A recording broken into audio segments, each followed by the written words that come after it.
Welcome. I'm Kinetic Symphony.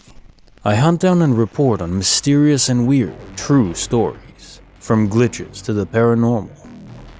Case file number 540, written by GhostIllusions. One more, just one more. I'm in my living room on one TV playing a video game. This War of Mine, if you wanted to know. And my 9-year-old is in the other room, on another TV playing Mirror's Edge. There is a wall separating us. My son is autistic, further on the scale. He can speak, but it's mostly 2 or 3 words, sentences, or phrases he memorized from movies, music, or whatever. You couldn't hold a general conversation with him. So as I'm playing, randomly in my head pops up behind the scenes from Jackass 2. It was a shot of Rick Kostick, the cameraman, holding up a camera while the other guy who threw cards at Wee Man is throwing cards at Rick, while Juicy J from the 3-6 Mafia is saying, one more, random scene. No reason why I'm thinking this or why it popped up in my head. It's been a hot minute since I've seen any of the Jackass movies. So while this thought is in my head, I suddenly hear my son in the other room going, one more. I'm not even lying when I say I got the absolute weirdest feeling. I don't like that feeling. He didn't get up or say anything else, just said, one more, almost in time with the random thought in my head. Nope, I don't like that. I want to thank every single last one of you for your comments, especially those on the ASD spectrum. You are helping me to understand my son on his level, even if I won't ever get there exactly. I'm almost positive that he is on a different level, and hopefully over time, we can work with it, just to help him communicate even more. Case notes, file number 540. Thoughts, energy, transmitted in a connected fashion that we can't fully understand, but we can imagine. We know about quantum entanglement and how one particle can affect another at a great distance, instantly. We also know there's no local information. It's not like a particle has information stored in of itself. So there is an actual action taken in the universe for quantum entanglement to happen, one particle affecting another. Sadly, we can't transmit information using this, so the speed of causality isn't violated. Yet still, something is happening that we truly cannot explain yet. I like coming back to this point in my thoughts because I'm convinced there's a lot of other forces at play we can't understand.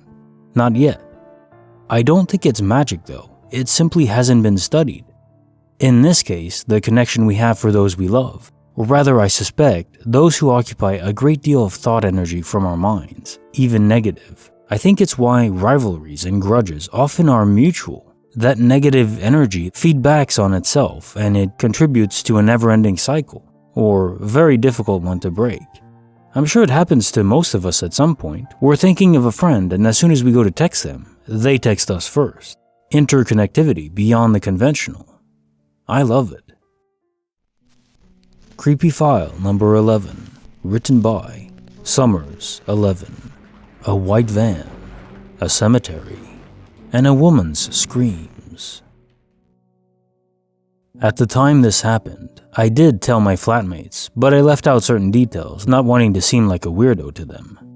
I've had a handful of strange experiences throughout my life, but most have been far more subtle than what I'm about to tell you. This happened sometime between 2012 and 2014. I would have been in my late 20s at the time, living in a shared house in the eastern suburbs of Sydney. I worked nights packing shelves at a supermarket, a job I absolutely hated, but had kept up all throughout university.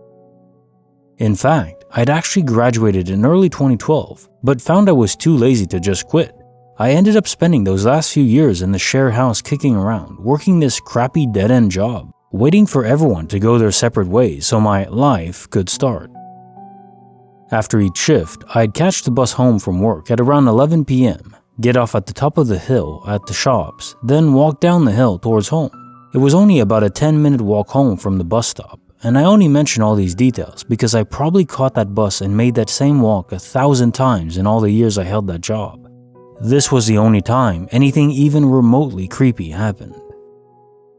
I'd hopped off the bus and was heading downhill with the cemetery on my left and a row of simple 1- and 2-story homes on my right. I almost never saw any people at this time of night. That's how quiet the area was. The way is also well lit, and despite a cemetery looming over your shoulder, there's nothing eerie about it. In fact, it's quite beautiful. A well-tended cemetery, filled with interesting old markers, statues and things. You'd see people jogging or walking through it most days. The cemetery is bordered by a sandstone wall that follows the way downhill, then left along this coastal road that sort of loops back around. I was maybe halfway down the hill when a plain white van drove past on my left. At first, I thought nothing of it. I didn't brake pace, and the van didn't stop or slow as it went past. I watched the taillights grow small, sweeping left as it took the bend at the bottom of the hill. But as soon as it disappeared, I had this very odd feeling come over me that I was going to see it again. Not sure how else to describe that. It wasn't like a voice in my head or anything, just an odd, fleeting impression that when I got to the bottom of the hill, that same white van would be waiting for me. So I go to the bottom, turn left, and I saw a pair of headlights coming back towards me. They were too far to see if it was the same car, but immediately I knew it was. I didn't feel scared or anything, but I knew then that whatever was about to happen was going to happen, whether I wanted it to or not. Again, just a fleeting impression. This time, the van slowed and came to a stop at the side of the road. There was a young guy driving. I can't remember whether the passenger side window was already open or whether he leaned over to open it. But either way, he leaned across and called to me to come over. All I thought in the moment was, he probably needs directions. But as I approached, I immediately began to feel very uneasy. That gentle impression I'd felt earlier, watching the van drive past, now solidified into a vague feeling of dread. I felt as if I shouldn't get too close, so I came about as far as the grassy verge, then stopped. I remember the radio in the car was playing, just some random pop song. He might have reached over and turned it down, I can't remember. I also don't remember too much of what he looked like, to be honest, except that he was maybe about my age or a little older, had longish blonde hair and a few days of growth on his face. He didn't strike me as threatening, so the unease I felt was more confusing at first. He spoke with a British accent. I just assumed he was a traveler. "Excuse me," he said. "Can you help me? I'm trying to get to the cemetery. Do you know where I can find the cemetery?" Now I was really confused. Just over his shoulder on his right, less than 20 feet away, the tops of grave markers and crypts poked above the sandstone wall. Like I said, the way was well lit, and he would have definitely seen the cemetery as he drove this road a moment before. In fact, he'd driven down the far end of it, then made a U-turn. That's when I seen him coming back. At the other end, where the road loops around the coast, the wall wasn't high, and you could clearly see all the graves, even in the dark, stretching back up the hill. It made no sense. I was just about to answer when my blood absolutely ran cold. I froze mid-word, my mouth hanging open. Somewhere in the back of the van, I could clearly hear a woman screaming and crying for help. I could even hear her banging against the inside paneling. I heard it clear as day over the radio playing. I knew it wasn't a recording, but it also was somehow strange and seemed slightly unreal to me. Again, not too sure how to explain it. I definitely heard it, and it scared the hell out of me, but I didn't react the way I thought I would. I looked at him, and he just stared back and said nothing, making no effort to explain the screams or even acknowledge we were hearing them, but there was no mistaking it. I could still hear it clearly as we stared at each other. "Sorry, I have no idea," was all I could get out. He nodded, said thanks anyway, and drove off. I ran the rest of the way home, which thankfully was only 2 minutes away. When I got in, I was out of breath and shaking. My flatmates were all asleep, and I went straight to my room. If there had been even 1% of doubt in my mind, like maybe I'd imagined it, I would have probably woken someone first and at least told them what happened. Instead, I called the police.